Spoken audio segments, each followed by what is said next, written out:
Final 5 days of the campaign with the wind at their backs. A new Quinnipiac poll shows voters now prefer Republican control of Congress by 4 points, 48 to 44. That's an 8-point swing from just August, when Democrats held the advantage 47 to 43. Who better to bring in to talk about it than Karl Rove, former White House Deputy Chief of Staff, a Fox News contributor, and somebody who wrote this in the Wall Street Journal today. What to expect in the 2022 midterms. You said the midterms gravitational forces, inflation, the economy, crime, border security, Mr. Biden's approval rating, voters' feelings about the direction of the country is headed, all work to the Republicans' advantage. Now, Karl, do we need to have, for the Republicans that are looking at this saying, okay, great, good, everything's wrapped up, do they need to have a little bit of caution because some of these races are still super close? Yeah, no, they better not sit on their hands. We got to push through to the end of the campaign because Democrats have a lot of good candidates and they've got a lot of money and they've got the power of the White House, but the Republicans should prevail in the race for the House and I think the Senate as well, but only if they push hard in the remaining days. Lots of races are up for grabs and lots of races are still undecided. Okay, you tell us, Karl, what are you watching for on Tuesday night?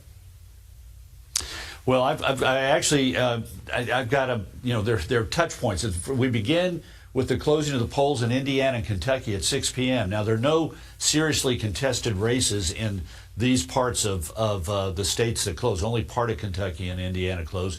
But I'm going to be looking at those congressional districts to compare the results from 2020 to 2022 results to find out how much of a swing there is against the Democrats, which we're likely to see in these races, because this swing is going to be very important throughout the entire night. If there's a 2 or 3 point swing against the Democrat performance in 2022, there'll be a certain number of losses. If it's a 4, 5, 6, 7, or 8 point swing, there are going to be a lot more. So I'm going to be looking at that. Followed at 7 o'clock by Georgia and Virginia. Georgia, big Senate race, big governor's race. They're tied together. If Brian Kemp, the governor, wins re-election by a serious margin, then we're likely to see Herschel Walker doing better. And in Virginia, it's going to give us an indication what's going to happen in the House. There are three highly competitive races there. If the Republicans win one, it's going to be a good night. They win two, it's going to be a great night. If they win all three, watch out. It is going to be a slam dunk. And Virginia counts quickly, too, so then off we'll go into the other hours. Why do you compare to 2020, which was a presidential year, and not 2018, which was a similar midterm? Well, for two reasons. One is, you're right, 2018 is a midterm, this is a midterm as well. But midterms are a judgment, a referenda, if you will, on the incumbent party. And in 2018, the incumbent party were the Republicans. So the downward pressure that year, the people walking into the win were the Republicans. This year, the Democrats are in charge. They have the White House and the Congress, so the downward pressure is going to be on them. So if you go back to 2018, you're going to see not much change. You're going to see a lot of shift against the party in power, but it's going to be confusing with regard to the outcome of this election. So I'm looking at 2020 because that's the sort of baseline for this election. That's when the Democrats won the House races that they won. That's where we got a sort of sense of what the Democrat ceiling might be given the presidential vote. And so I'm going to be comparing to there to see how much risk the Democrats are in compared to the 2020 number that they received. So, Karl, I know you look through a lot of numbers, but you also have strong in sort of antenna. You're there in Las Vegas. There's a couple of big races there, especially the Senate race. What's your feel on the ground? Well, talking to people, the locals, first of all, I was having lunch yesterday, and literally the midday news. I mean, I think I saw one commercial out of probably 40 or 50 commercials that ran during this program that was unconnected to the election. The rest of them were a steady stream of attacks by Republicans on Democrats and Democrats on Republicans, and a lot more Democrat ads than Republican ads, I might say. But on the ground, my sense is, talking to people, they think that the Republicans are going to take both the Senate seat and the governor's seat. And they also think the Republicans are going to take at least one, if not two, and maybe three of the state's congressional seats that are based in southern Nevada. Las Vegas has roughly slightly more than 2/3 of the state's population. So of the state's 4 congressional districts, one is in the north, based on Reno, with a lot of territory in the north, but the other 3 are located in the southern part of the state, and at least 2 of them are thought to be really contentious, with Republicans ahead in both, and another one is a toss-up. So this could be a very amazing night for Republicans in Nevada. Remember, Biden won this state by just over 2%. So this was a tight state. Wasn't as close as Georgia and Arizona and Pennsylvania and Wisconsin, but it was pretty close. See you in New York this weekend, Carl. Looking forward to Great to have you. catching up in person. Thank you, Carl. Hey, it's Will Kane. Click here to subscribe. Tonight, we're on the eve of American voters' last chance to cast their ballots in this critical midterm election. At stake, control of the U.S. House of Representatives, control of the U.S. Senate, plus control of governors' mansions and state houses all across the United States. The polls and political history point to a likely good night for Republicans.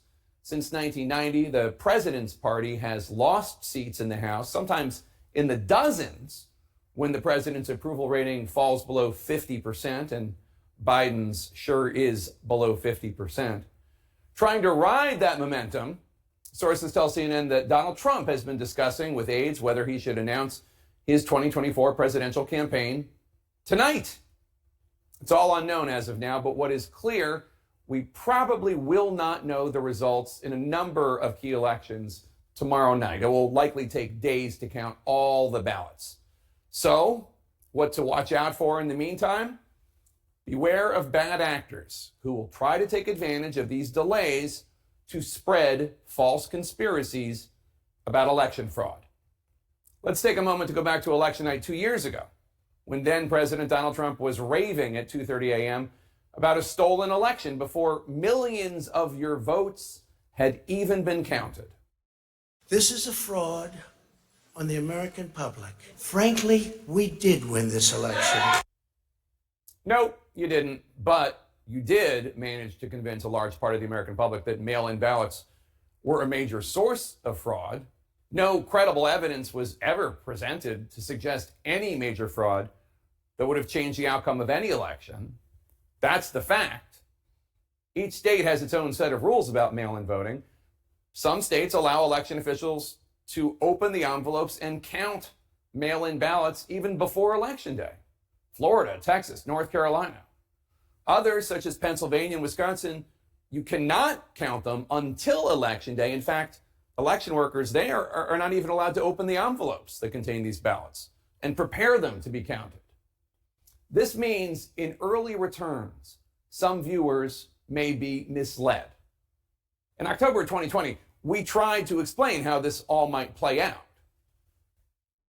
Whether you call it the red mirage or the blue shift, you can expect early election night results to look pretty different from the final outcome. This will not be a sign of fraud or irregularities, just the inevitability of mail-in ballots, early voting, and various state rules about when those ballots can be counted. So on the election night, it might look like Trump is romping in, say, Pennsylvania because they haven't counted all these Democratic-leaning ballots.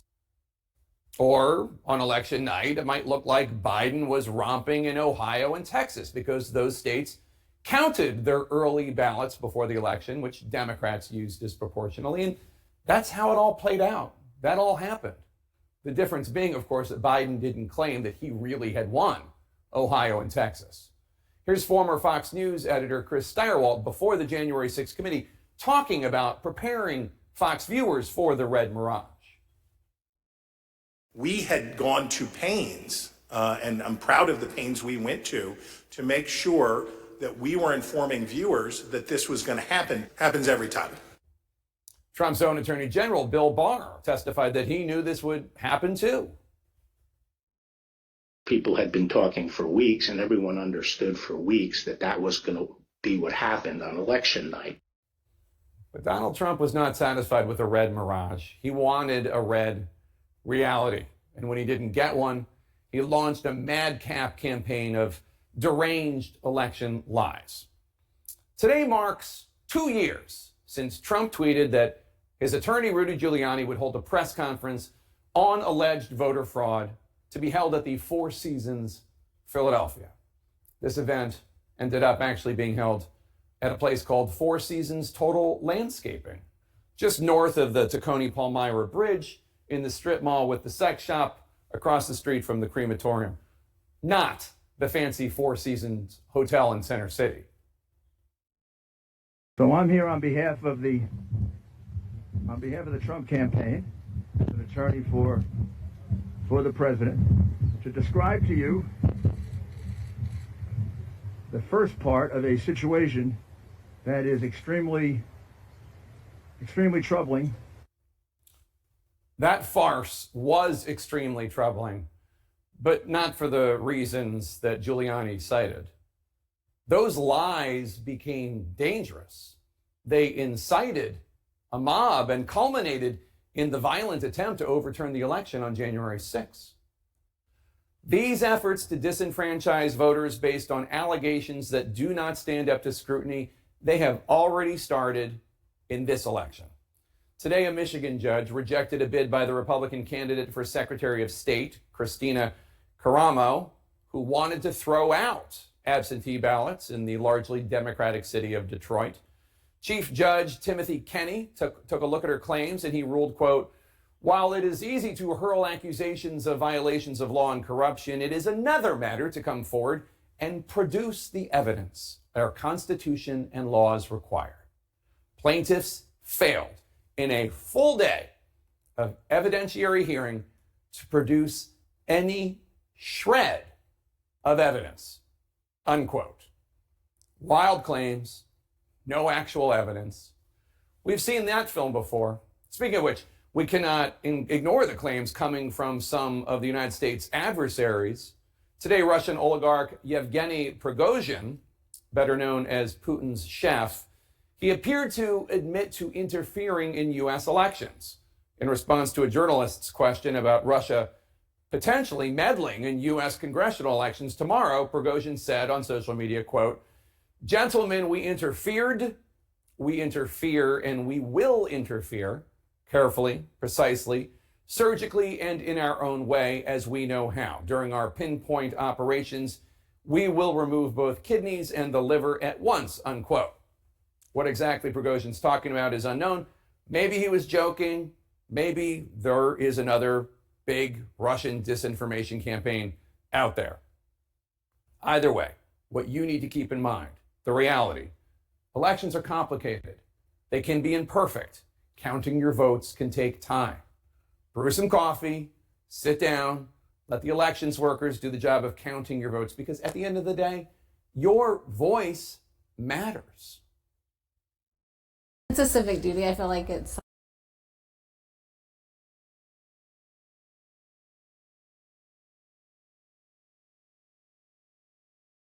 something that just helps to get involved in your community, and elections are important. We're going to make a difference in the world by our vote.